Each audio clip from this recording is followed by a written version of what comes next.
En esta parte número 2 ya vamos al grano sobre cómo realizar un modelo. Para esto, bueno, primero hacer un pequeño anuncio sobre que este curso o este trabajo fue realizado con información y con datos de los procesos de investigación del proyecto número 3925, financiado por la Universidad Industrial de Santander. El curso se llama Modelamiento Geológico Numérico 3D con GEMPA y es importante identificar aquí las palabras claves que son geológico y numérico. Entonces, geológico podríamos verlo desde el punto de vista que la representación o los datos que tomamos son de naturaleza geológica y son datos de interés geológico, por lo tanto. Por ejemplo, para analizar una capa o la disposición de dos capas puede realizarse por medio de la interpretación por medio de la descripción cuantitativa y cualitativa de afloramientos. En este caso hay un afloramiento y en este afloramiento vemos o trazamos un posible contacto de interés, repito que simplemente para efectos didácticos, ilustrativos. Y este contacto de interés tiene, por lo tanto, una inclinación, que es la flecha blanca, aquí gruesa. Y de pronto podríamos trazar una flecha roja que fuera perpendicular a la inclinación. Estos datos también tienen su equivalente en GenPy. Por ejemplo, a este vector rojo se le conoce, y es un vector necesario en GenPy, se le conoce como vector polo. Y es un vector que tiene que siempre estar en disposición perpendicular a la inclinación de la capa o a la capa, porque si la capa pues es horizontal, también es válida la definición. Y la polaridad, es decir, que vaya para arriba o vaya para abajo, simplemente depende, más adelante lo veremos en detalle, sobre la forma en la que queremos que se genere un cuerpo, ya sea cerrado sobre sí mismo o un cuerpo abierto o simplemente una superficie de contacto. Y lo otro que se requieren son puntos que describan esta superficie para que GenPy la una y genere una superficie que en nuestro caso geológico, como decía al inicio, sería un contacto litológico. Esta versatilidad también se puede aplicar, por ejemplo, para modelos hidrogeológicos, para modelos más detallados referente a geotecnia o modelos de esos que traemos de geofísica cuando hacemos diferentes interpretación de perfiles, sondeos, etcétera. Acá hay otro ejemplo donde es posible identificar unos contactos de interés. No tienen por qué ser capas, pueden ser contactos dentro de una misma capa porque cambia la litología o porque cambian los paquetes o porque cambia la granulometría, etc. Eso depende del contexto geológico. Pero aquí lo importante nuevamente es que para hacer esta línea, nosotros como geólogos la interpretamos. El GenPy también tiene que interpretarla, pero eso se hace a través de los puntos, ¿no? Entonces, para identificar esta línea, yo tendría que decir o añadir esos puntos para que GenPy los entienda, que son de una superficie determinada. Y esta corresponde a una superficie y esta corresponde a otra superficie. Por ejemplo, simplemente ilustrativo porque ya en los modelos de GenPy vamos a detallar el concepto mucho más preciso con un ejemplo. Luego de que volvemos de campo, también podemos calcular espesores. Aquí hay un ejemplo que se puso para el curso sobre cómo a partir de diferentes segmentos se calculan los espesores, que pueden ser por ejemplo los espesores de estas capas, los cuales también son necesarios para una comprensión del modelo geológico. Y al final realizamos con todos esos datos, si la campaña es lo suficientemente grande y rica en información, se puede realizar un mapa, por ejemplo un mapa geológico, y ese mapa, si la información es lo suficientemente verídica también, podría establecerse un perfil del subsuelo. Estos son modelos también. Lo que pasa es que estos son modelos de vistas diferentes. Puede ser que un mapa sea la parte en planta de un modelo 3D gigantesco y el perfil sea pues la vista en perfil de ese modelo. Generalmente estos perfiles son escasos en los modelos, es decir, uno, dos, tres perfiles máximo. Y estos mapas no tienen su representación 3D.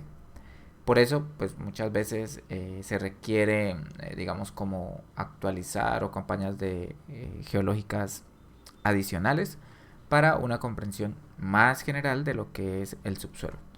La pregunta es, y una vez finalizamos este mapa, ¿qué sigue en un flujo de trabajo estándar y normal en la industria? Entonces, estos modelos vistos como una representación esquemática exclusivamente, pues no sirven para nada, ¿no? Porque no permiten ningún modelamiento, ningún cálculo o modelos hechos en Corel, Canvas, Inkscape o Adobe Illustrator, el programa que sea.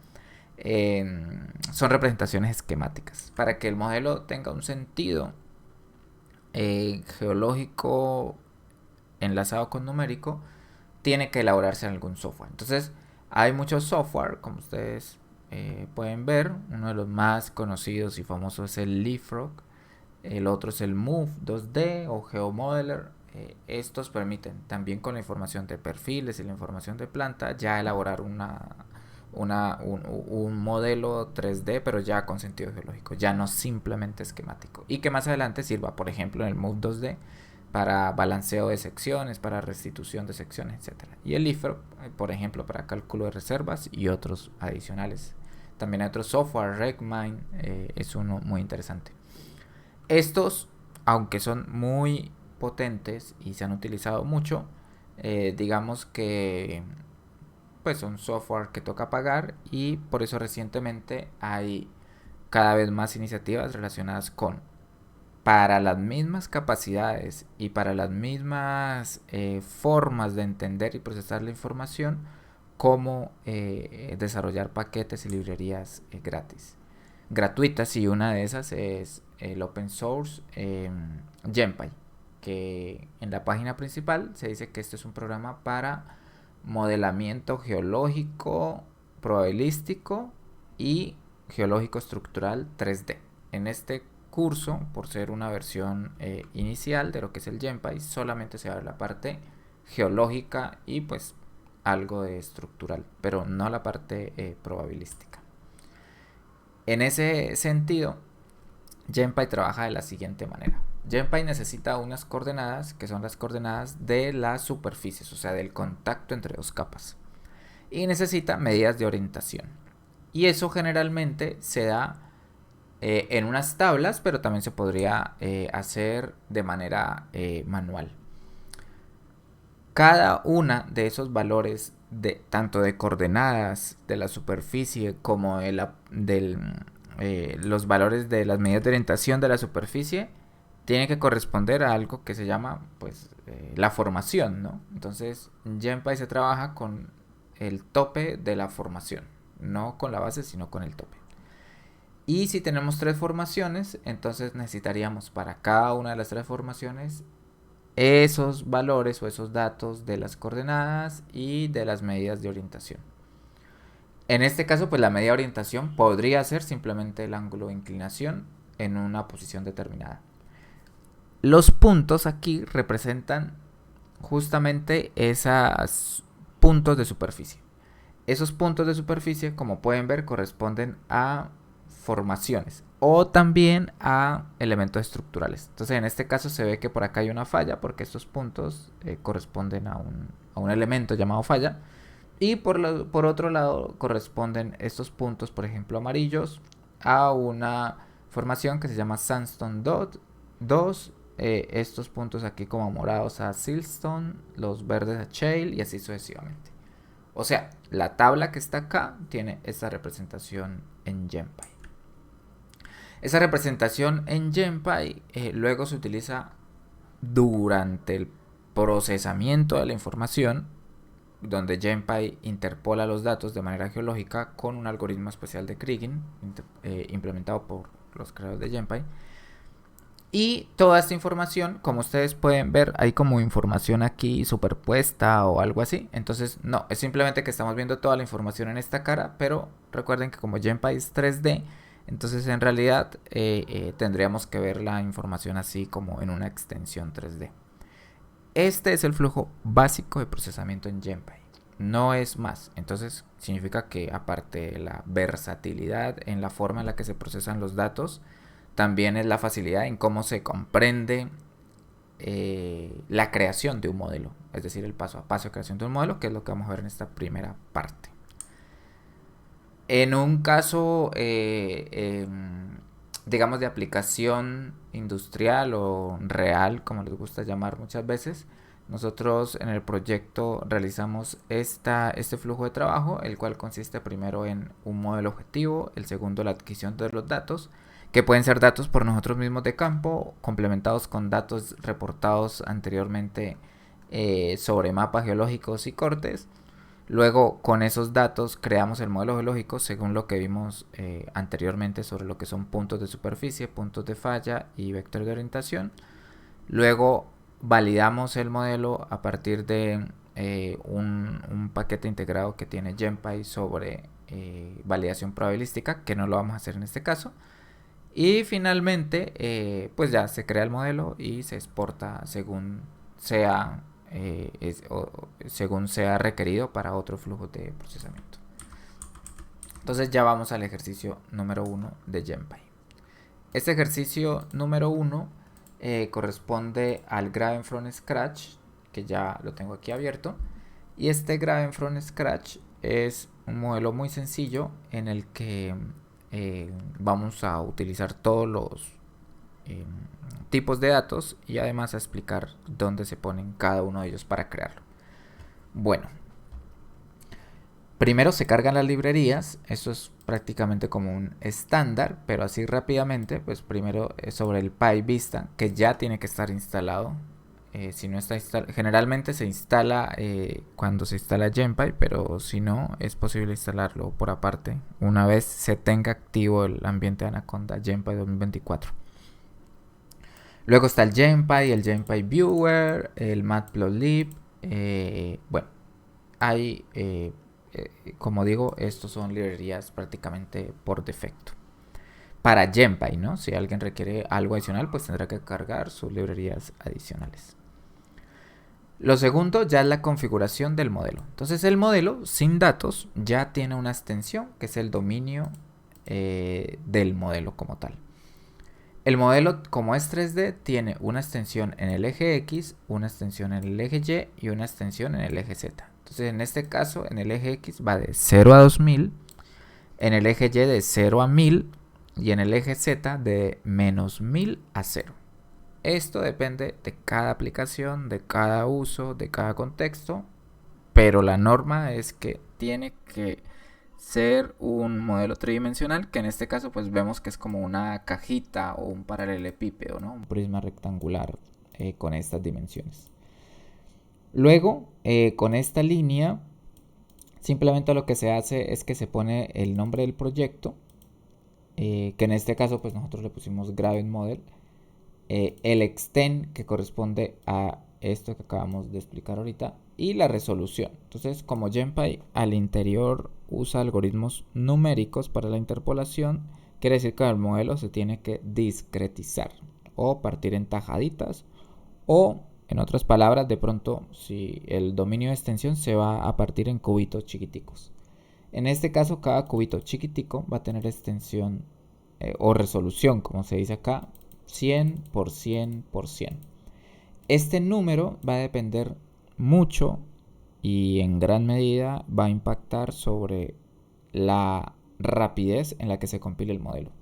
Es un poco evidente ver que si la resolución es grande, es decir, si el modelo se parte en 100, 100 y 100, pues la cantidad de elementos va a ser más grande, ¿no?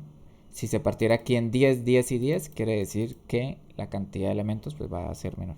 Entonces, en conclusión, los numeritos que van acá son cómo se parten las tajadas en cada uno de los ejes en los que se creó el modelo. Y Structural Frame es una línea por defecto en la que se crean los elementos estructurales con los nombres por defecto y predeterminado que tiene Genpy. Entonces, si esto está bien, lo ejecuto. Bueno, aquí me dice que Genpy no está porque no lo he importado, entonces no ejecuté esta celda. Me gusta cuando salen así errores para que vayamos revisándolo como son. Aquí ya ejecuté esta, entonces ahora sí ejecuto esta y ahora sí está bien. Y ahora lo primero que voy a hacer es importar los datos. Entonces, recuerden, cada una de estas son puntos y esos puntos yo los agrego al modelo. Entonces, esta es una función gp.addSurfacePoints en la que a un modelo, que en este caso se llama GeoModel, que fue el que creé anteriormente, yo le agrego puntos. Y esos puntos no son más que las coordenadas de la superficie. Entonces, ¿a cuál superficie estoy añadiendo esos puntos? A la superficie número 1. ¿Por qué toca escribir tantas veces superficie 1, superficie 1? Porque pudiera ser, no necesariamente, que yo añada en una sola línea, no es necesario que yo añada para la superficie número 1, sino que puedo añadir para diferentes superficies. En ese sentido, pues simplemente para efectos de la explicación, acá todos son de la superficie número 1. Y estas coordenadas son las coordenadas de, por ejemplo, el tope o la base de alguna superficie que ustedes estén analizando. En este caso, tenemos dos superficies por defecto, siempre, que ya lo vamos a ver, y es que cada vez que añadamos una superficie, Genpy crea por defecto una superficie que se llama basamento. Entonces, por ejemplo, si aquí tengo superficie 1, y de inmediato Genpy tiene superficie 1 y basamento. Sobre estas coordenadas, pues no hay más comentarios. En este caso, podemos ver que en el eje X cambia, es decir, 100, 600, 690, 1400, 300, 1500, etcétera. Y en el eje Y todo se mantiene constante. Esto simplemente es porque como es un modelo 3D, yo puedo hacer las cosas por perfiles. Entonces voy a hacer aquí una gráfica muy rápida donde mi modelo de Genpy tendría esta extensión y por ejemplo si todos los puntos los alineo sobre este eje o sobre este perfil, entonces todos estos valores tendrían el mismo y igual constante, y cambiaría los x si este fuera el eje x, y pues aquí obviamente también cambiaría el eje z. Generalmente se hace así porque uno hace la digitalización por perfiles, por decir el Y1, Y2, Y3, Y4, etc. En este caso podemos ver que Y es igual a 500. Entonces se ve ahí rápidamente que de esa manera fue que se hizo. Y se añaden 3 puntos de orientación. Entonces también esos son coordenadas y me da tiempo para explicar que los vectores en esta disposición tienen componentes. Entonces, en este caso nos gusta hacer que sean unitarios, y como son vectores unitarios, yo quiero un vector que sea perpendicular a la superficie. En este caso vemos que la superficie se conecta con estos 3 puntos, por ejemplo, en esta posición, y el vector debería ir vertical. ¿Sí? En estos también se conecta el impulso, debería ir vertical, y en estos también vertical. Y solamente vamos a poner los verticales. No es necesario poner estos de acá, simplemente porque el Genpy entiende que esa conexión de puntos se hace siguiendo la tendencia pues, de la superficie según la información que se le dio. Entonces en este caso, para poner un vector vertical, pues un vector vertical es un vector que tiene componentes 0 en X, 0 en Y y 1 en Z. Y lo mismo, tiene 0 en X, 0 en Y y 1 en Z para todos los puntos acá. Si es así, entonces lo voy a ejecutar. Y vemos que ahí está correctamente bien. Ahora, también podría añadir una vista 3D. Entonces voy a aprovechar para añadir aquí una celda. Y esa celda voy a copiar esto que está acá y con esta celda voy a hacer una gráfica 3D. Siempre para ir chequeando cómo va quedando todo. Y aquí le pongo 3D. En esta gráfica 3D, entonces corroboramos que todos están sobre un mismo perfil y además corroboramos que los vectores polos van perpendiculares como queríamos, porque eso es algo del usuario. Y esta superficie, o bueno, todavía no hay superficies porque no hemos compilado el modelo, pero digamos, sabemos porque aquí nosotros visualmente como geólogos sabemos que se conectan esos tres puntos están al mismo nivel, por lo tanto es una superficie horizontal. Y si todo está bien y ya aprendimos cómo añadir los puntos, entonces también podemos verificar que este puntico de aquí está como en 250, este puntico de aquí de este vector polo en X, y bueno, aquí vi a ojo que eran 250, pero en realidad son 300, entonces está bien porque está en 300 y está en menos 250, entonces es este. El siguiente está en 1500, entonces lo comprobamos, está en 1000 y está en menos 500 por acá, entonces está bien. Y el siguiente está en 1700 y está en 1700 y en el mismo nivel del primero que era en menos 250. Entonces, pues básicamente son puntos normales, los de toda la vida, en coordenadas X, Y, Z, y se ponen así de esta manera. Si todo está bien, entonces esta es una celda que pues siempre se acostumbra a correr en este punto o también después de que se añaden los primeros puntos, etcétera. Muchas veces a mí me gusta ejecutarla justamente después de añadir estos puntos. O sea, me gusta ponerla, por ejemplo, por acá antes de graficar. Pero pues eso depende también de los computadores. Algunos computadores de pronto tienen problemas con la visualización y con esta se ayuda en ese proceso. Aquí simplemente se ejecuta. Me va a salir un error, lo quiero ejecutar para que ustedes vean. Y es porque es donde dice engine config, dice que yo estoy utilizando PyTorch, que es una librería que se utiliza para inteligencia artificial, pero en este caso yo no la tengo instalada.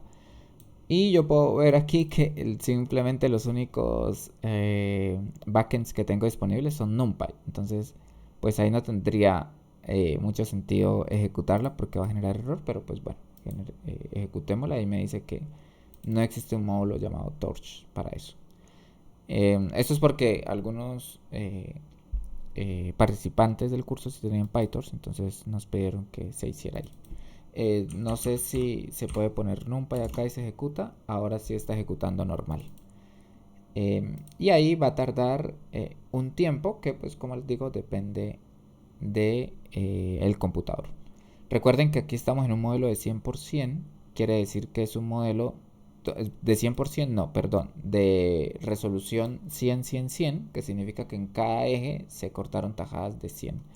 Es decir, la cantidad de elementos, es decir, tiene 100 elementos en la dirección X, 100 elementos en la dirección Y y 100 elementos en la dirección Z.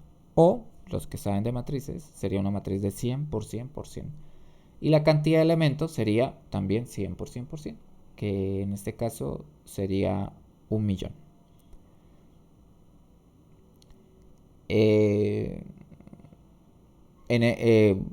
Está ejecutando acá la línea. En este caso ya terminó de ejecutar. Aquí para saber que ya ejecutó es porque ya no está el asterisco, ahora está el número. Y ahora puedo ver, es decir, tengo aquí los puntos y ahora simplemente puedo ver cómo el programa me hizo la interpolación. Y me la hizo de esta manera. Es lo esperado porque, digamos, todas las conexiones, es decir, todos los vecinos se conectan lo más suave posible. Lo importante aquí es ver o corroborar que las superficies siguen la tendencia de los vectores polo en la medida en que habíamos definido que un vector polo era el punto donde la superficie era perpendicular al vector polo. Entonces aquí vemos que el vector polo va para arriba y la superficie es va de izquierda a derecha. Entonces sí vemos que es perpendicular. Esto también lo podemos corroborar con una opción que hay aquí que se llama show scalar igual a true. Y en esa también podemos ver como las líneas que resuelve internamente el interpolador de GenPy, y que básicamente nuestros puntos simplemente conectan esas líneas que venían del interpolador. Esto se llama campo escalar, pero pues es un aspecto teórico con el que es el fundamento de la interpolación geológica de GenPy. En este sentido, si yo pusiera dos puntos, por ejemplo, uno por acá y uno por acá, entonces los puntos se conectarían siguiendo la línea del potencial escalar en este caso. Por eso es que no necesito tantos puntos como tal, o no necesito vectores polo para todas las capas, sino simplemente lo necesario para crear este conocido como campo escalar. Pero bueno, eso ya quedaría de tarea para ver si aprendieron cómo añadir puntos. Añadir un punto, por ejemplo, aquí en 250 y como menos 500. Y añadir otro punto acá como en 1500 y 600 y ver cómo se conectan esos puntos. Si todo está bien, entonces vamos a añadir la superficie número 2, un poquito más rápido que el anterior, simplemente porque la superficie número 1 ya estaba creada cuando se creó aquí por defecto, y la superficie, y por eso no la añadimos puntos a la superficie número 1, pero no creamos la superficie número 1. En este caso la superficie número 2 sí necesita ser creada, sí requiere la creación, y se crea de esta manera. También es un estándar, siempre se copia y se pega igual. Y en este caso se pone el nombre de la superficie número 2 y esto se llama el elemento en el structural frame, sería el elemento número 2. Entonces se pone el nombre que ustedes quieran, en este caso es superficie número 2. Se necesita de un color, en este caso pues a mí no me gusta poner los colores a mano, sino que se pone simplemente next color. Y se añaden los surface points exactamente igual que el anterior. Ahora hay una particularidad, y es que cuando se agregan los puntos dentro de estos elementos, entonces no requiere poner surface 2, surface 2, surface 2, sino que ya se entiende, como todos son de la superficie número 2 que se está creando aquí, ya por defecto se sabe que pues todos son correspondientes a la misma superficie. No como acá arriba, que habíamos dicho que podían ser de diferentes superficies, porque lo que estamos haciendo es agregando puntos. La tabla de orientaciones se agrega como un elemento vacío, porque nos gustaría crearla más adelante nosotros mismos. En este caso, se crea el elemento número 2 con la superficie número 2, con estos datos respectivos, y esta línea se copia y se pega tal cual siempre.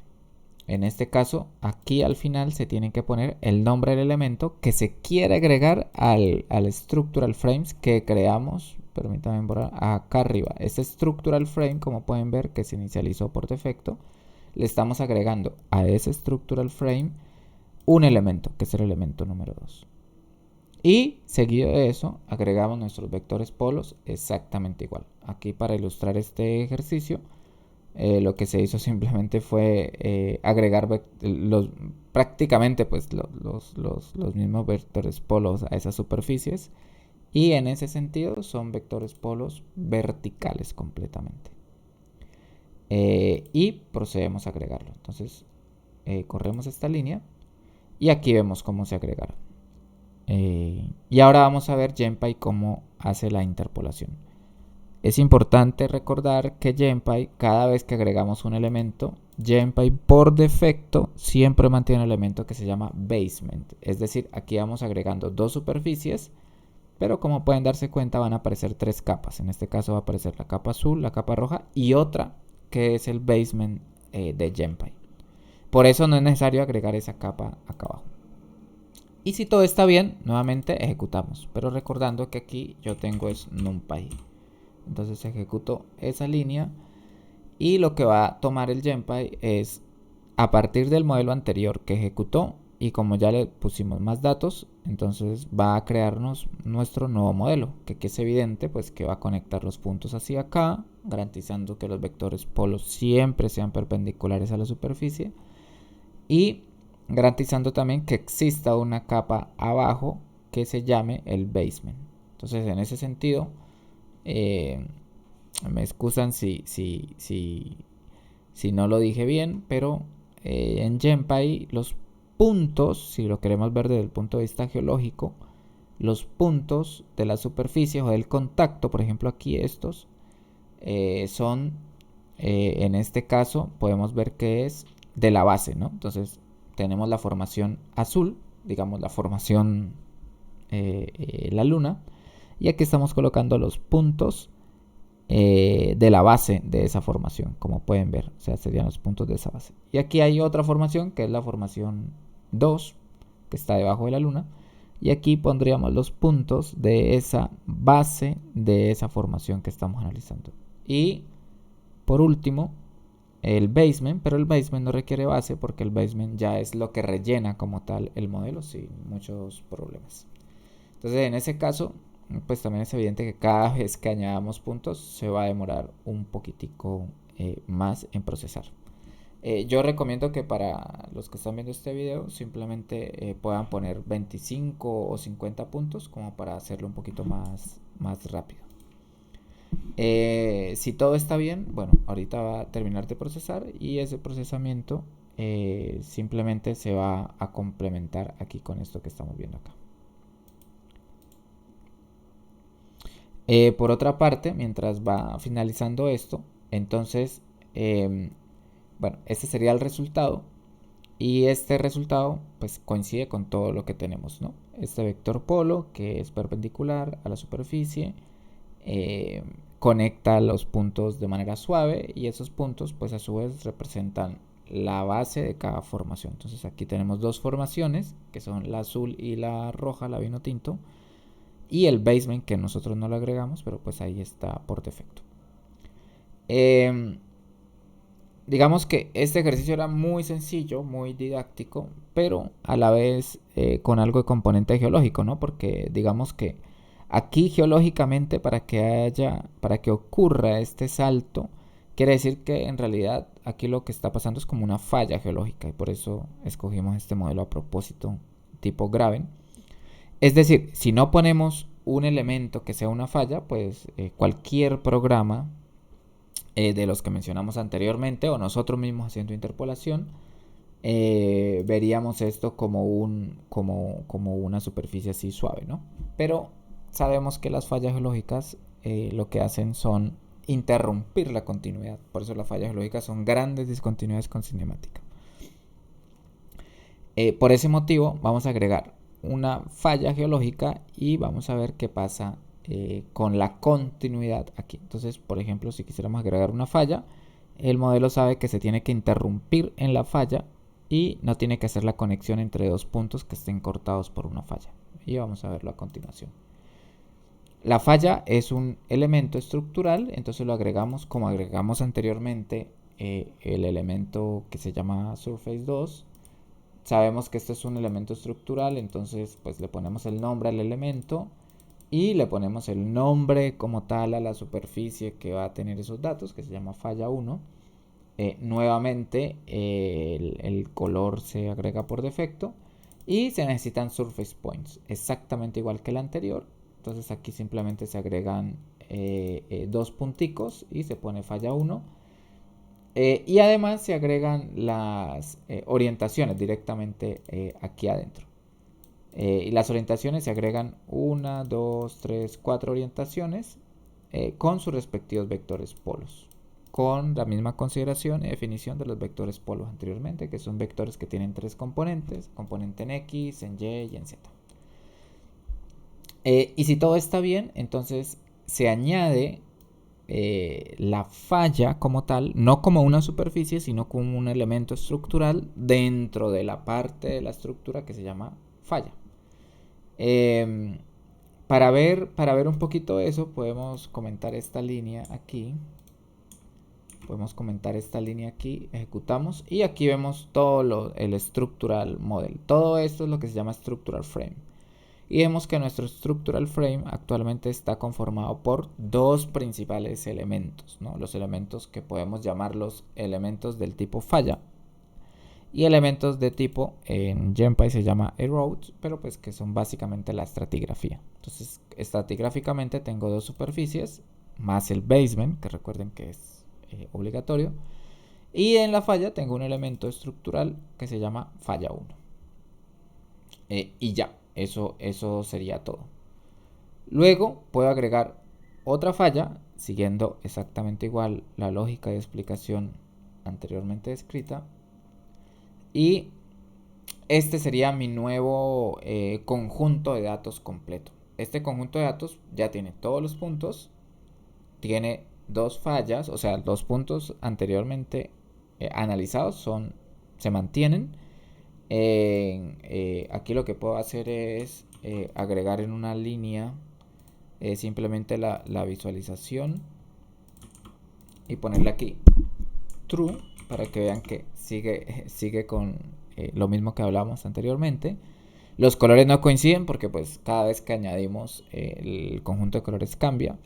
Pero aquí lo importante es ver qué va a pasar más adelante cuando se corte, ¿no? Entonces, como les decía, por aquí va a pasar una falla, por aquí va a pasar una falla. Y entonces estos dos puntos ya no se van a conectar. Simplemente este punto se conecta con la falla acá y este punto se conecta con la falla acá. Es decir, GenPy geológicamente añade contexto sobre cómo es la relación entre las fallas y las superficies. En este caso ya no lo voy a ejecutar más para que pueda avanzar en el video y simplemente voy a irme a los resultados. Entonces aquí en esta vuelve y se computa el modelo con todos los puntos que están acá y los resultados es simplemente este modelo que tenemos aquí y este modelo que tenemos aquí, como lo habíamos dicho anteriormente, ya tiene mucho más sentido, ¿no? Porque ya esto es completamente horizontal y además la conexión entre estos dos ya es mucho más irregular. O sea, la falla sí se entiende en GenPy como un elemento que cambia completamente la continuidad y esa continuidad pues hace que se generen esos elementos estructurales como tal. Aquí lo importante a resaltar es que efectivamente los vectores polos por ejemplo, van a ir perpendicular, ¿no? En este caso, la superficie como tal es una falla. Y por lo tanto, los vectores polo de esa falla pues van perpendiculares a la falla. Y aquí se puede corroborar pues que sí los pusimos bien porque sí van así. Y en este lado también irían así. Entonces, eso es muy interesante porque puedo agregar muchas fallas, mucha disposición entre superficies, etcétera, etcétera. Y no importa si, por ejemplo, en un lado tengo capas planas y en otro puedo tener otro tipo de capas, pero las fallas como elemento estructural me complementan mi modelo geológico. Este modelo geológico pues es muy sencillo. Algunas veces se genera algo en la relación de las fallas que hace que se me generen bultos por algún lado. En este caso no se percibe muy bien en el 2D, pero pues podría ser que, por ejemplo, se requiera hacer algún tipo de mejora en el modelo. Generalmente una forma de hacerlo es recordarle al modelo que la falla 1 y la falla 2 dice set is fault. Entonces, este grupo, este es ante las fallas, si ustedes recuerdan, estaban en un mismo grupo, es decir, las dos iban a estar aquí en este grupo, así como los dos Surface 1 y Surface 2 estaban en este Default Formation, en lo que se llama Structural Groups. Entonces, anteriormente había un solo Structural Group para las dos fallas. Y ahora lo que podríamos hacer, por ejemplo, es decir que set is fault y recordarle al modelo de GenPy que hay la falla 1 y la falla 2 y que esas fallas a su vez pertenecen, digamos, a structural groups diferentes, ¿no? Por ejemplo, aquí está la falla 1 pertenece al structural group 1 y la falla 2 pertenece al Structural Group 2. Eso es un proceso de chequeo de calidad para garantizar que los elementos como tal sean distintos y que no se genere, digamos, para partes profundas en modelos mucho más complejos, algún problema en la relación entre las fallas. Si esto es así, entonces simplemente se ejecuta el modelo nuevamente y este modelo pues ya no voy a ejecutar esta línea porque es exactamente lo mismo que el anterior. Y este modelo ya tiene nuevamente toda esa parte estructural lista. En este caso, pues como es un modelo muy sencillo, no había tanto inconveniente, pero sí es bueno que se siga esta recomendación que acabo de dar para los elementos estructurales, especialmente si tienen muchas fallas y mucha relación de fallas, etcétera, etcétera.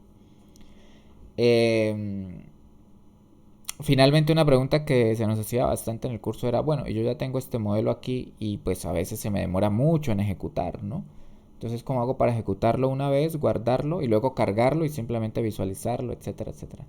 Entonces, para eso se utiliza este formato que se llama Pickle. Nosotros lo importamos acá en Import Pickle. Y aquí simplemente se corre esta línea, o sea, se graba el modelo denominado GeoModel como un archivo .pickle, que es un archivo que tiene extensión .p.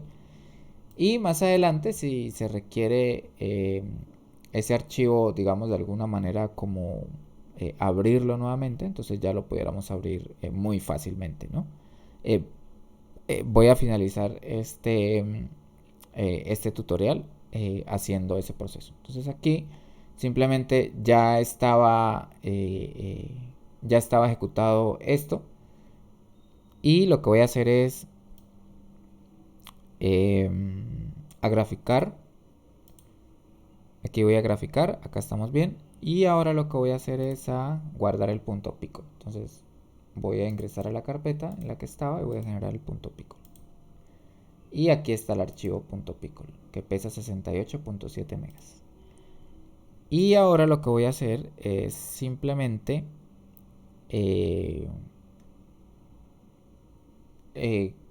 bueno, aquí podría cargarlo de una vez, pero podría ser que me dijeran que estoy haciendo trampa porque ya está todo cargado acá, ¿no? Entonces lo que voy a hacer es reiniciar el kernel. Entonces para restar kernel de esta manera, y ahí ya no tengo ninguna variable y no tengo ninguna celda ejecutada. Por ejemplo, si ejecutara este me diría inclusive que la librería no está cargada. Aquí, pickle is not defined. O sea, la librería no está cargada, entonces tengo que hacer todo por defecto inicialmente. Que en este caso sería ejecutar esta línea nomás. Entonces ejecuto esta línea, cargo todo y ahora me voy al final para evidenciar que no hice trampa. Esta no la necesito porque esta era para guardar. Esta sí la necesito porque es para cargar. Y cargo este modelo. Entonces ahora tengo un modelo que se llama GeoModel. Y si todo está bien, se supone que puedo graficar el modelo GeoModel directamente aquí sin necesidad de compilar ni hacer nada adicional. Y entonces ahí está mi modelo. Y ese modelo, como pueden ver, pues tiene el resumen de todo lo que hemos hecho acá. Ahora dirán, no, pero en 3D también puedo hacerlo. Claro, en 3D porque es un modelo y este modelo me permite de una vez guardar el último modelo compilado y de esta manera puedo ahorrarme todo ese proceso acá. Con eso terminaría la primera parte sobre cómo crear el modelo, cómo crear elementos estructurales, cómo cargar datos, cómo cargar estructuras geológicas, cómo establecer la relación entre las estructuras geológicas y cómo hacer la visualización. Y con eso se daría por finalizado esto.